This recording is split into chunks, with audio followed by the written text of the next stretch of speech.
هتقف في السدحة سو استاجن وايو بخس سلو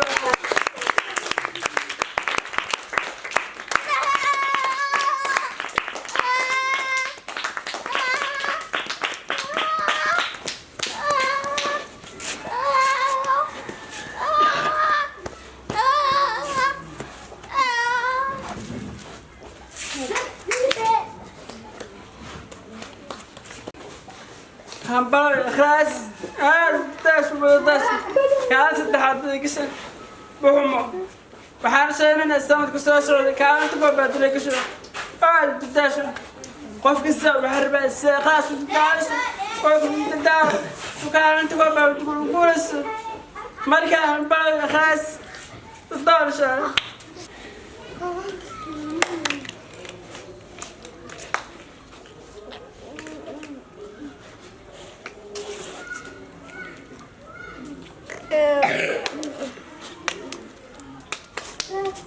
يلا بشرب